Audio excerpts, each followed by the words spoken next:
Welcome to Concord Junior High School. My name is Miss McEachran, and I'm the principal here at CJHS. You are 1 year closer to transitioning to the high school. We are excited to continue guiding you in this journey. Throughout this presentation, you will hear about the different course options that are available to you, as well as different graduation pathways that will be offered once you attend CHS. Please take time to talk with your parents about which courses pique your interest and will get you headed down the right path. Here at the junior high, we strive to showcase our best selves. We are not here to be average, but we are here to be amazing. We look forward to another year with you. As Ms. McEachran said, Concord Junior High School is a special place. She also said, we're not here to be average, we're here to be amazing. I'm Mrs. Kokenauer, and I'm going to help you understand a little bit more about the classes that you have the option to take next school year. But first, I'm going to help you make sure that you know a little bit more about Indiana's graduation pathways. While this might seem like a long way off for you, it's important that you get a little introduction to it each year to make sure that you're ready to join us at the high school. So the new graduation requirements came into being for the class of 2023. And while those students are older than you are, as the members of the class of 2026, these graduation requirements will be in place for you. The graduation requirements include three pathways or three pathway requirements. One is meeting the course requirements of Core 40. We call that bucket 1. Bucket 2 are employability skills, and bucket 3 are post-secondary ready competencies. First, let's talk about the Core 40 requirements. These are course requirements, classes that you have to take and pass in order to graduate. In order to do that, you'll take 8 credits of English language arts over the course of 4 years, and you'll also take 6 credits of math, 6 credits of science, 6 credits of social studies, 3 credits of wellness, and 14 credits of electives. 1 semester equals 1 credit. And all of these credits you'd earn over the course of 4 years. Or, as you learned today, you might even begin here at the junior high next school year. Bucket 2 are something called employability skills. Employability skills are so that when you graduate from high school, your employer knows that you've met some of those requirements. Employability skills can be earned in a couple of ways. 1, through a work-based learning experience, or 2, through a service-based learning experience. In work-based learning, you might participate as an intern in a program. You might also earn the governor's work ethic certificate. You might participate in the program called JAG, or Jobs for America's Graduates. Or you might even have a part-time job while you're in high school and earn the opportunity during that time. In the service-based learning category, your participation in athletics or music or a club of some kind, speech or theater, could also earn you the opportunity for that service-based learning requirement. Or if none of those possibilities exist, then you might participate in a capstone project in your senior year. So bucket 2 are employability skills. Bucket 3 is something called post-secondary ready benchmarks or competencies. So the post-secondary ready competencies can be met in one of many of these ways. So you could earn an academic honors diploma or a technical honors diploma. You could take advanced placement or dual credit courses. You could take one of 3 tests, the SAT, the ACT, or the ASVAB test, and earn the benchmark score that the state of Indiana has outlined for Indiana graduates. You might also participate in a CTE pathway. CTE stands for Career Technical Education. You might earn a state or industry recognized credential or certification. Or finally, you might participate in a federally recognized apprenticeship. Your school counselor and the staff at the high school will help you make these decisions as you get to the high school. But again, we're just making sure that you're aware that these things are requirements of graduation. All three of those buckets, diploma requirements, employability skills, and post-secondary ready competencies, earn you the opportunity to graduate from high school, and in particular, Concord High School, where we'd like to see you graduate. And we know that you can do that, and we'll help you meet those goals. Okay, enough about high school. Let's return to the 8th grade for you. Your 7th graders, you're going to be making some course selections for 8th grade at this point.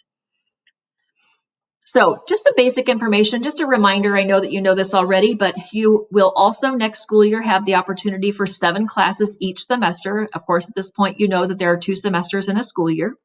Each of the classes is 47 minutes long. You will continue to have a 5-minute passing period to get to your next class.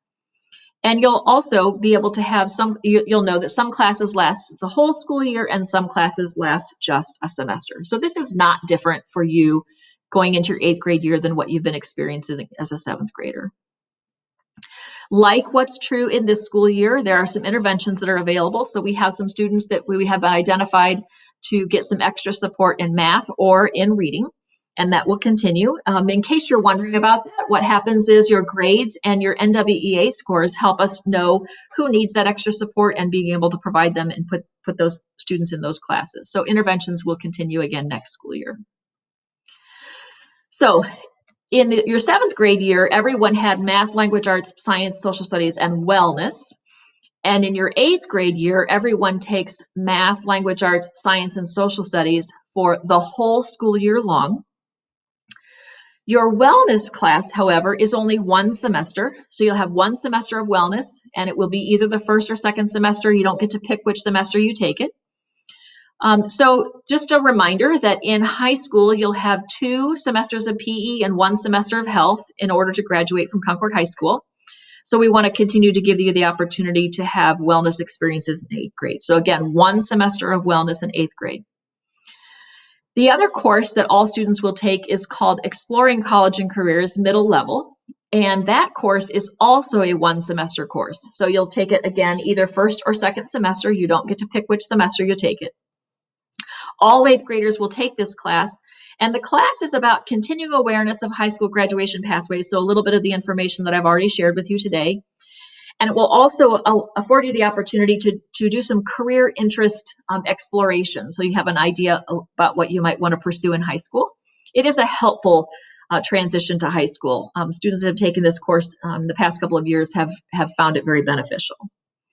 So again, 8th graders will take this course, 1 semester course next school year. Additionally, as you do right now, you'll have the opportunity to continue in band. So you'll have symphonic band or symphonic orchestra or choir 8. There is an advanced choir 8 that students who Miss Janice recommends would participate in that class next school year. Something new that you haven't had the experience for yet is some high school credit classes while you're a student in the 8th grade.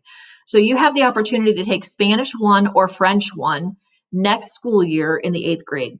It's really important to note that these are high school credit classes. So why is that important? That's important because these are courses that will be on your high school transcript forever. So we want to make sure that you know that it's a year-long course.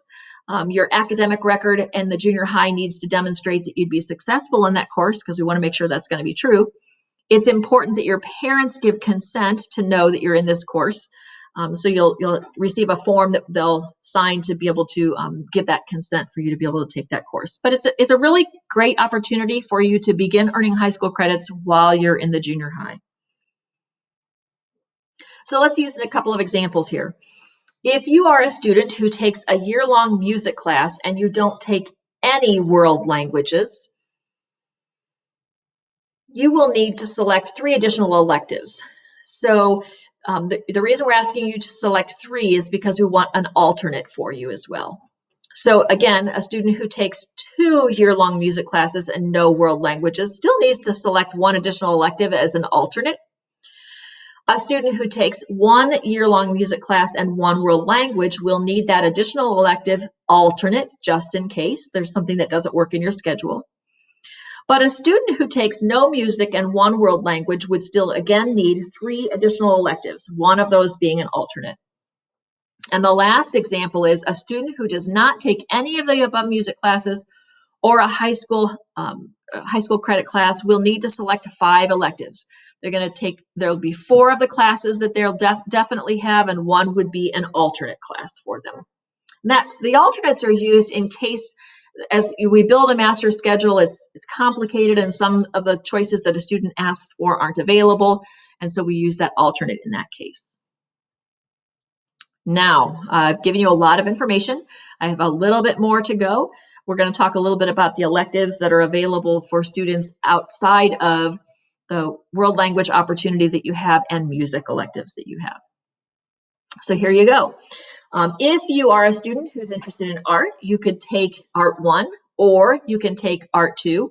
So your 7th graders is going to be 8th graders. Perhaps you didn't get to take art in your 7th grade year and you'd still like to. So you can take Art 1. Art 2 is another possibility, or advanced art is a possibility. And again, these are all 1 semester classes. You also, if you don't want to take the high school world language classes, but you're interested in knowing a little bit more about French or Spanish, you can elect a semester-long French or exploratory French or exploratory Spanish class. Those are possibilities for you. You would have the opportunity of pre-manufacturing. In pre-manufacturing, you're involved in woodwork and power tools and also some design principles that go into that class as well. Students in the 7th grade took pre-engineering or had the opportunity for pre-engineering. In the 8th grade, you have the opportunity for pre-manufacturing.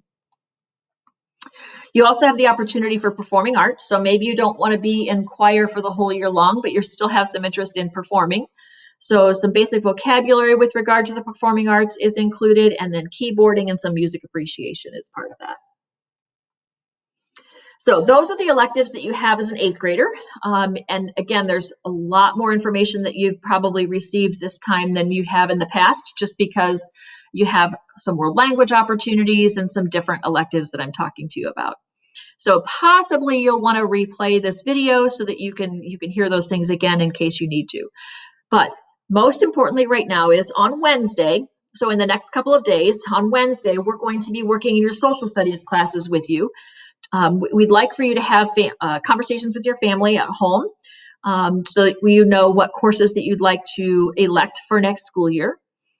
In the email where you received this video, there also is a link for a Google form, and we're asking you to do this with your parents, that you make those elections in the Google form so that we have a record of what you're asking for.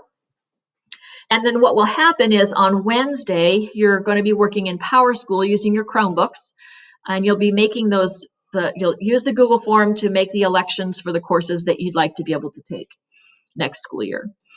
If you happen to be a virtual only student, then you're going to complete the Google form, and we're asking that you would complete that Google form by Friday, March 19th. You will not be entering the request in PowerSchool. We'll take care of those request entries for you. So again, I'm just going to go back a slide and say, please spend some time with your parents in the next couple of days so that on Wednesday, when you're in social studies class, that we'd be able to work with you to enter your requests in PowerSchool. If parents, you have any questions about the elections that your students are making, just know that you can call Student Services and ask questions. And I'd also just say, there might be questions that you have later on, and it's okay to make those choices and have some questions a little bit later on. We're just using this information preliminarily to get schedules built for next school year. Really appreciate your time today, and I just want to remind you, as Ms. McEachran said, here at Concord Junior High School, we're not here to be average, we're here to be amazing. And so hope you make some elections that will help you be the amazing students that I know you are at Concord Junior High School. Thank you.